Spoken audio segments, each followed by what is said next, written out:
नमस्कार प्रिय विद्यार्थियों, हिंदी क्लास में आपका स्वागत है और मैं आपका हार्दिक अभिनंदन करता हूं। मैं उम्मीद करता हूं कि आप स्वस्थ होंगे। और देखिए, हम निबंध टॉपिक पढ़ रहे थे, हिंदी का विषय है।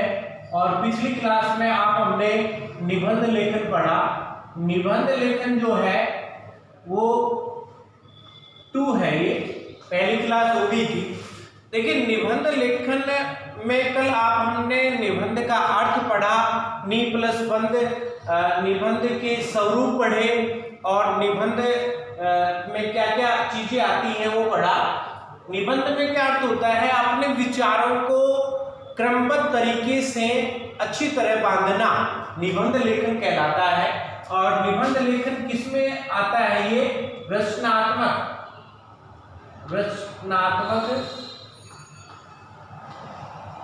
या फिर इसको हम क्या कह सकते हैं? सृजनात्मकता।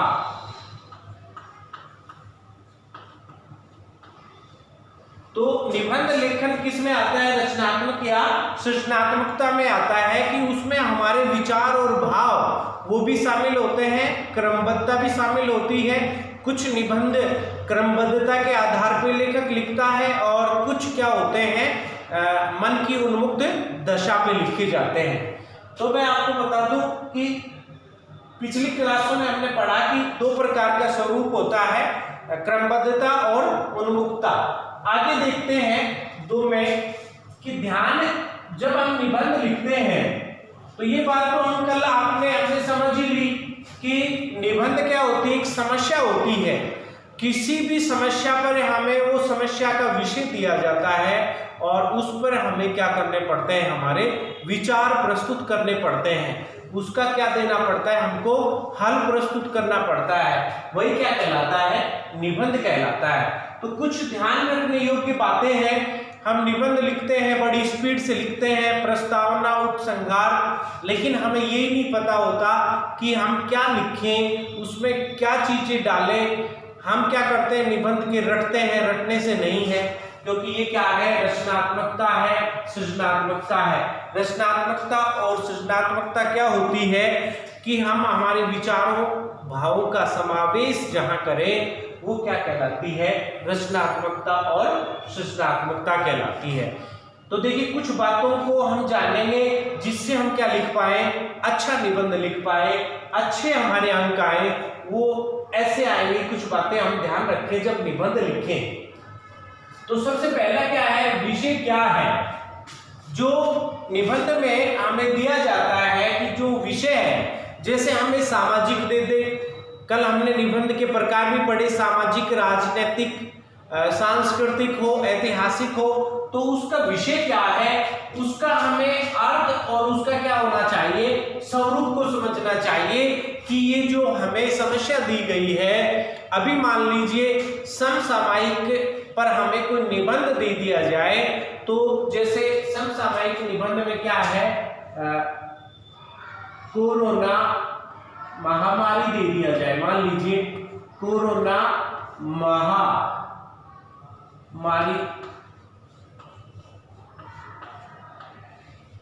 तो हमको मान लीजिए ये क्या दे दिया जाए? ये विषय दे दिया जाए। तो हमें उस विषय में पता होना चाहिए पूरा देश, पूरा विश्व इस महामारी से क्या है? पीड़ित है। तो ये विषय क्या है? हमें पता है कि महामारी है और एक वायरस से फैली है। तो इसका स्वरूप भी समझे कि इससे क्या हानि हुई है? सभी प्रकार की सामाजिक, राजनीतिक, आर्थिक, विश्व के सभी देशों में जन हानि हुई है। तो इसका क्या करें? अर्थ व स्वरूप सबसे पहले समझे और उसकी जीवन में उस विषय की, ये तो मैंने आपको उदाहरण के लिए समझाया है, तो उसकी जीवन में क्या है? भूमिका क्या निभाई जा रही है उस विषय जो हमें निबंध लेखन में दिया जाता है। तो पहला तो ये हो गया कि विषय क्या है, उसका अर्थ और स्वरूप समझना चाहिए। तब उसके बारे में हमारे जीवन में क्या भूमिका है वो लिखनी चाहिए। दूसरा है, वह किस क्षेत्र से संबंधित है। यानी अब जैसे कोरोना है, ये क्या है? चिकित्सा के क्षेत्र से संबंधित है, क्योंकि इस महामारी का निराकरण किससे हो सकता है? चिकित्सा के क्षेत्र से ही हो सकता है। मेडिकल लाइन ही इसका निराकरण हमें निकाल कर दे सकते हैं। तो विषय का महत्व और उपयोगिता क्या है, यानी इस महामारी में इस चिकित्सा का क्या हमारा योगदान हो सकता है और उसकी क्या भूमिका है और क्या उसका महत्व है। तो ये कोई भी विषय है, तो मैं आपको उदाहरण के तौर पे समझा रहा हूं कि समसामयिक मुद्दा है। उसके बाद देख ले वह क्यों और कब से है, कि कोई भी विषय है उसकी ऐतिहासिकता और सार्थकता, इतिहास उसके बारे में जो घटना जुड़ा है उससे जो समायोजन हुआ है उस घटना का, वो ऐतिहासिकता और सार्थकता पर हम लिखेंगे। और ये क्या आ जाता है कि वह कैसा है, यानी उसकी वर्तमान में स्थिति क्या है। यानी ये बात हो रही है निबंध में जो विषय दिया हुआ होता है उसके बारे में। निबंध का जो विषय होता है, विषय को आप क्या कह सकते हैं, मुद्दा भी कह सकते हैं। तो ये हमारा जो विषय मुद्दा है उस पर हमें चीजें ध्यान देनी होगी। और अंत में वह विषय कैसा है, उसकी वर्तमान में क्या स्थिति है, इस पर भी हमें उसमें निबंध लेखन में डालना होगा। और उसे कैसा होना चाहिए, इसमें क्या होना चाहिए, ये आ जाता है। देखिए ये तो क्या हो गया, प्रारंभ हो गया। क्या हो गया, प्रारंभ हो गया। कौन सा भाग, प्रारंभ भाग। निबंध में प्रारंभ भाग, निबंध जो शुरू होता है। और ये दो भाग दो कौन से हो गए, निबंध के मध्य भाग। निबंध का कौन सा हो गया, मध्य भाग। निबंध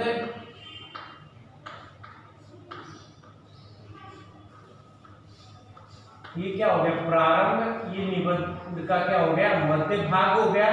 और ये क्या हो गया, जो पांचवा है ये क्या हो गया, निबंध का अंत हो गया, समापन हो गया।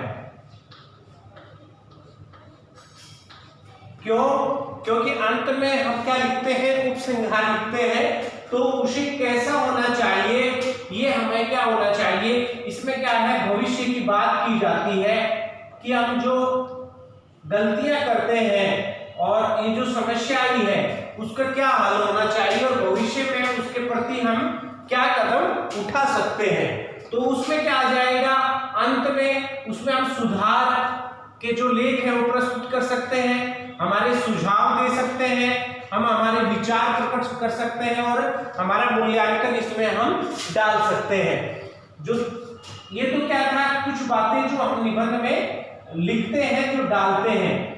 अब मैं आपको वो बता रहा हूं कि जैसा हम निबंध में लिखते हैं। देखिए पहली जो बात है प्रस्तावना, या इसको हम कह सकते हैं भूमिका, ये तो हमें लिखनी ही चाहिए। दो चीजें तो ये जो की त्यों आ जाएंगी, प्रस्तावना और उपसंहार तो आपको लिखना ही पड़ेगा। पहला जो है भूमिका लिख सकते हो या इसको प्रस्तावना, और अंत में क्या होता है, उपसंहार। बीच में जो मध्य का भाग होता है उसके हम कोई भी जो विषय है उसके गुण दोष लिख सकते हैं, और जो तीसरे नंबर का है उसका महत्व और उपयोगिता। तो प्रस्तावना में क्या होता है, जो विषय है उसकी परिभाषा दे दे, उसकी प्रकृति समझा दे, और हम कोई उक्ति या कथन से क्या कर सकते हैं, उसको प्रस्तावना को प्रारंभ कर सकते हैं। मध्य भाग में हम किसी भी विषय के गुण भी हो सकते हैं और दोष भी, उन पर हम प्रकाश डाल सकते हैं।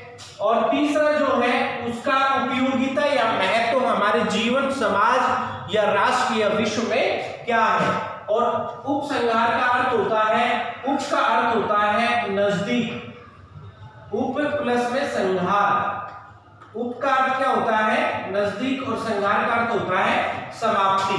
कि समाप्ति की ओर है हम, तो किसी भी समस्या को जब हम समाप्ति की ओर हैं और हमें निबंध लेखन में दिया जाता है, यानी हम उसका कुछ तो समाधान बताएं, तो इसमें क्या होता है, समापन होता है। इसमें संपूर्ण बातों का निष्कर्ष आ जाता है, इसमें मूल्यांकन आ जाता है, और हमेशा ध्यान रखना, ये नोट करने की बात है कि हमेशा निबंध में जो अंत है, उपसंहार है, उसका क्या होना चाहिए, सकारात्मक हल होना चाहिए।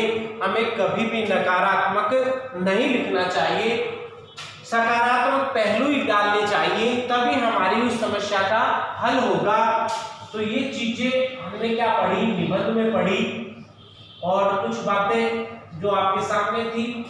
निबंध लेखन में ध्यान रखने योग्य बातें, और निबंध लेखन में क्या लिखा जाता है, प्रस्तावना, मध्यभाग, उपयोगिता एवं महत्व और उपसंहार। और ये विषय क्या है, वह किस क्षेत्र से संबंधित है, वह क्यों और कब से है, वह कैसा है और उसे कैसा होना चाहिए। इसमें ये सारी चीजें आती हैं। प्रारंभ हो गया, मध्य और अंत, ऐसी प्रस्तावना और उपसंहार और बीच के दो बिंदु।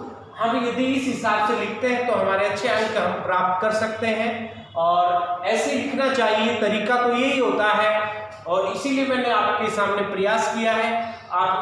मैं उम्मीद करता हूं कि आपको समझ में आया होगा और आपने ध्यानपूर्वक सुना, उसके लिए आपको धन्यवाद।